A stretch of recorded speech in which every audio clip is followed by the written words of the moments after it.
Við erum stödd í fiskiðjuveri Ísfélags Vestmannaeyja á Þórshöfn en vinnsla uppsjávarfiska fer fram víða á landinu eins og sést á þessu korti. Á flestum stöðunum eru þessar vinnslur burðarásinn í atvinnulífinu. Í þessu fiskiðjuveri er sjálfvirknin mikil og íslenskt hugvit er í öndvegi. Allir þættir vinslunar þurfa að vinna saman til þess að sinna þörfum markaðarins. Flotinn er öflugur, fiskiðjuverin tæknivædd, markas- og sölustarf ábyrgt og framsækið og öll störf á skrifstofum þurfa að vera örugg. Í þessu myndbandi kynnust við störfum framleiðslustjóra, markaðsstjóra og mikilvægi flutninga.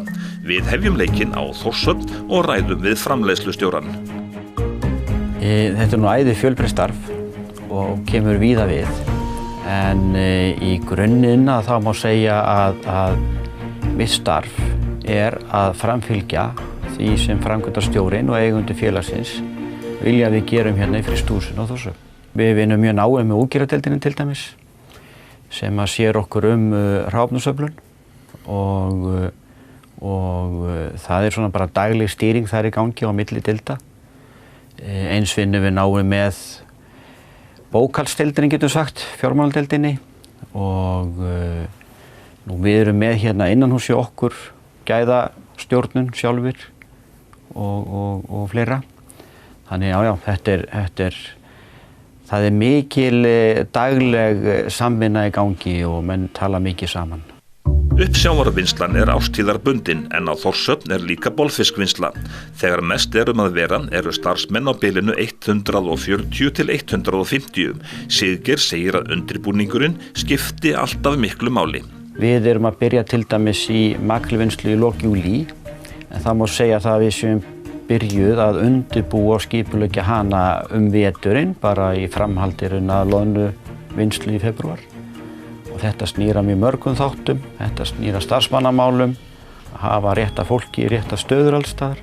Þetta snýr að undirbúa í sambandi við sölumálin og hvernig þau geta gengið fyrir sig því það er að vinna þessa fisktegundir í fleiri en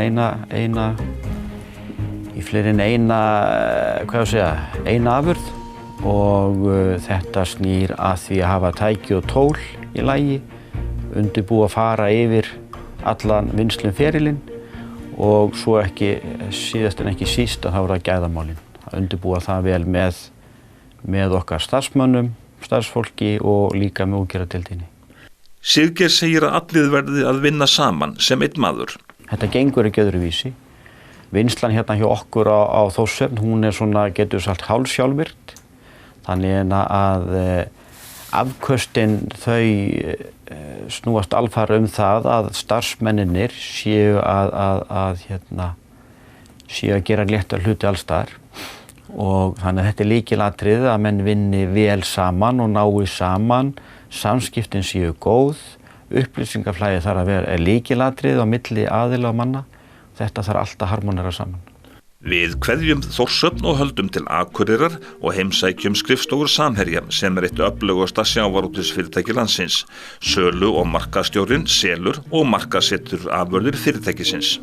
Uppsjávartegundirnar eru 4, það er makríll, síld, kolmunni og loðna. Og markaðirnir eru Asía víða, þetta fer inn á Kína, Japan, Austur-Evrópan, mjög sterk Rússland, Úkraína, Pólland sem Evrópuríki og svo svona á seinni árum hefur Afríka komið gríðarlega sterk inn og það er þá fyrst og fremst Nígería. Neysluvenjur eru mismunandi eftir löndum. Síldin til dæmis, eins og inn á Evrópu, að þar er hún mikið notuð í alls konar salöt, hún er söltuð, hún er reykt og þú ferð í súpermarkað til dæmis í Þýskalandi eða Póllandi og þú ferð síldarafurðir í alls konar útgáfum, mikið selt í krukkum og á meðan til dæmis Afríkan, þar selur þú bara heilan fisk með haus og hala og innyflum og öllu saman. Og það er þess að neytandinn, hann vill bara fiskinn með öllu í. Það er að segja, hefðin er bara svo að þeir vil ekki sjá flök eða bita eða neitt. Sko mitt starf snýst náttúrulega gríðarlega miklu leyti samskipti og hefur bara alltaf gert frá því að ég fór í þessi sölu- og markaðsmál. Og það sem ég finnst náttúrulega skemmtilegast við þetta er það að ég er í samskiptum við fólk út allan heim og þar af leiðandi menningarheimarnir mismunandi og fólk mismunandi og maður þarf að læra bara fyrsta lagi hvernig maður heilsar fólki í upphafi. Þú heilsar ekki aðila í Ameríku á sama hátt eins og einhverjum frá Japan eða niður í Afríku, sko. Þannig að það finnst mér mjög skemmtilegt og spennandi. Og þannig að samskiptin mjög stór hlutur. Skipulag líka mjög stór þáttur í þessu líka. Og svo þessi skilningur og svona þessi áhugi á því að læra. Ég ennþá eins og svampur þegar ég fer á nýja staði að sjúga í mig upplýsingar og svo vinna úr því.